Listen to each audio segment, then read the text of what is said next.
So this last lesson from chapter 3 is actually looking at some applied questions that go through a few different sections from the chapter. So this is not so much following one particular part of chapter 3, it's looking at some of the applied problems from different parts.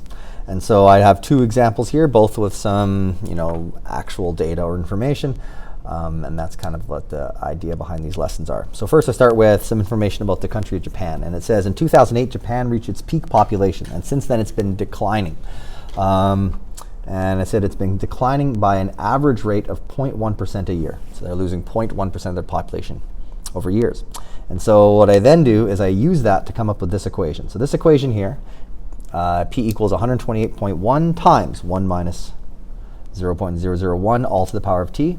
That models the population of Japan in millions based on the number of years since 2008, since it reached its peak. Okay, so really this is about using that. And what you actually see here is a graph of how the population of Japan has changed. And notice it was going up, and then I said the peak was 2008, which is roughly right here. And since then, it's been going down slowly.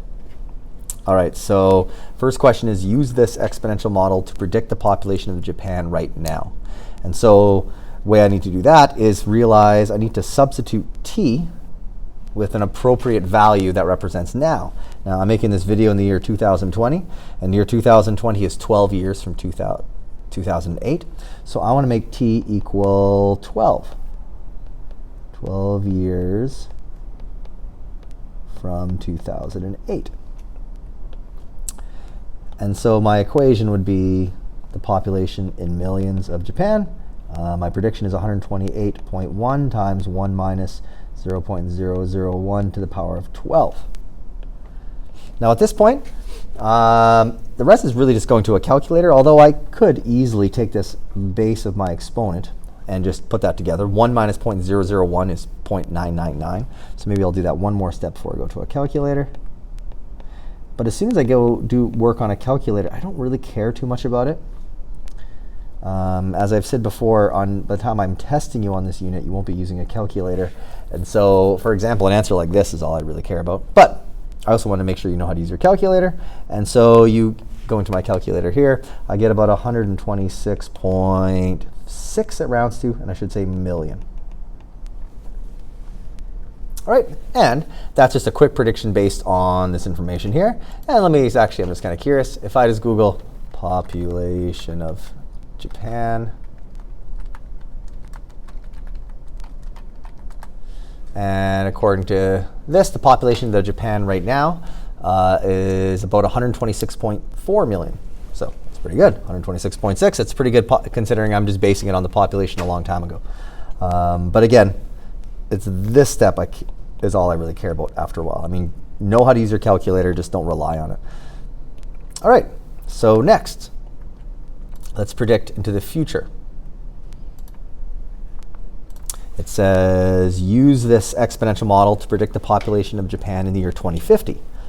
So if I want to use the same model, P equals 128.1 times, I'm going to go right to the 0.0999 version. What do I want t to equal? Well, 2050 is how many years from 2008? That's what I have to think about, and it's 42 years. Right, the year 2050 is 42 years from 2008. And so t is going to equal 42. All because, again, we have to realize in our equation, t represents years since 2008. And again, at this point, I don't really care about the number I get too much, but I also do care that I guess you know how to use your calculator. You type this in, and you get 122.9 about million. Now, I can't Google this one because we don't know the future, but at this rate, Japan will have a population of just shy, basically 123 million by the year 2050. All right, lastly, using this exponential model, predict the population of Japan in the year 2000. But then it says, after we work it out, I know this can't be right.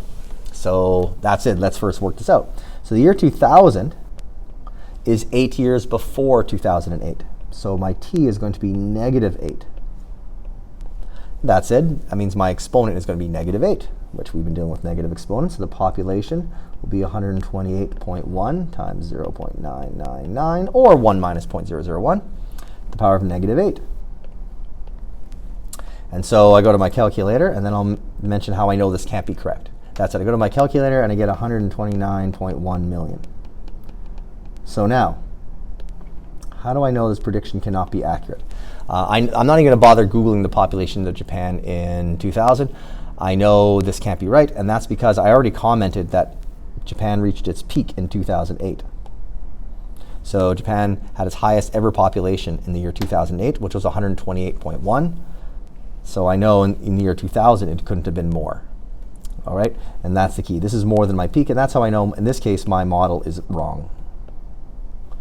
All right, so I'll just say this is higher or greater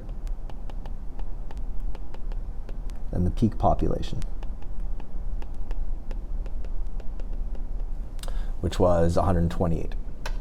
Hence, I know why this is not right. Okay, as for the using it to find the population of Japan now, that was the first part. It was very accurate. And the year 2050, we'll find out in about 30 years. All right, so that's it. Only have one more question. This time looking at the population of the world. And what we have here is a graph based on actual data of our best guess of the population of the entire world from the year 0 up till now. And again, based on all the data we have, this is a rough idea. All right, that said, we don't really need the graph like before. I'm just giving you a visual of how the population has changed over the last 2,000 years. More importantly, it says the approximate time it takes for the Earth's population to double is about 60 years. Knowing this, and that the current population of the Earth is about 7 billion, although it's getting mighty close to 8 billion by the time I'm recording this video, the equation to approximate the world's population, where P is the world's population in billions, and T is years from now, assuming there's 7 billion now, is this equation. Okay, P equals 7 times 2 to the power of T over 60. Again, I came up with the equation. With that said, how do we use it? So using this formula, predict the world's population in 30 years from now.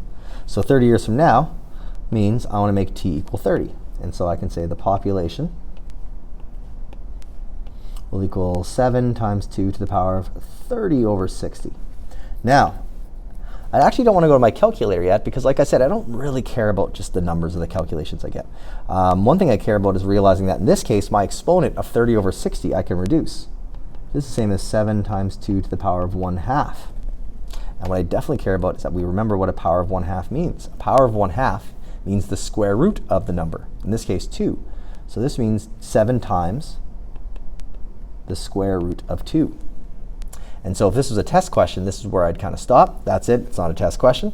And so we'll go to, type 7 times the square root of 2 into your calculator, and you should get about 9.9 billion people. That said, same idea, but this time, what if we wanted to find the population of the world 30 years ago, predict the past? Well, in that case, I have to make T equal negative 30. Negative time makes sense in certain scenarios. In this case, it just means 30 years in the past, which makes sense. And so my equation will be 7 times 2 to the negative 30 over 60. Like before, I don't really care about the number. I care about how I can rewrite this. And again, my fraction of 30 over 60 can be reduced to negative 1/2 this time. And remember what an exponent that's negative. An exponent that's negative means you're dividing by something. And so I'm going to rewrite this now as 7. Instead of 7 times 2 to the negative 1/2, I'm going to rewrite this as 7 divided by 2 to the positive 1/2.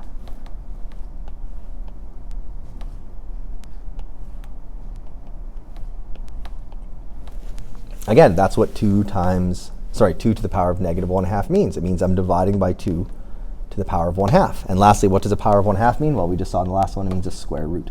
And so all of this is the same as 7 divided by the square root of 2. And that's really all I really care about. At this point, you decimalize it, or go to your calculator or whatever, and you get about 4.9 billion. And since this is going to the past, I could Google it, but I'm not going to bother. All right, it's going to be pretty accurate. That's it. The last question is just seeing really if we can make an educated guess as to how I came up with this equation right here, or how I could adjust it. So that equation right here, this is based on the information that there's about 7 billion people in the world right now. It doubles every 60 years. That's it. I just gave that to you. So what if, and this is not true, but what if the current population of the world is 10 billion? And let's say the world population is tripling every 100 years. How could we come up with a similar equation? Well, what I had before, which I'll start with, not 2, sorry, it was a 7.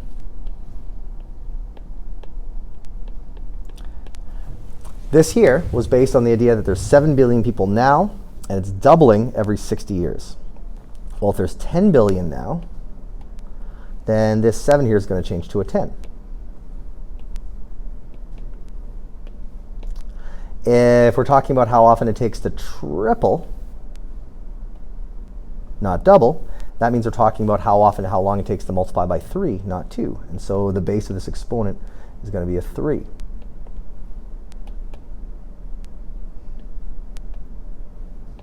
And lastly, if it takes 100 years to triple, instead of 60 years to double, I want to change that denominator here from 60 to 100. That's it. Honestly, all I really care about is that you try to, we make an educated guess about how to come up with this equation. Really looking at these sort of equations like this in detail is really part of Pre-Calculus 12. It's not inherently any much more difficult than what we're doing right now. It's just not a direct part of this course.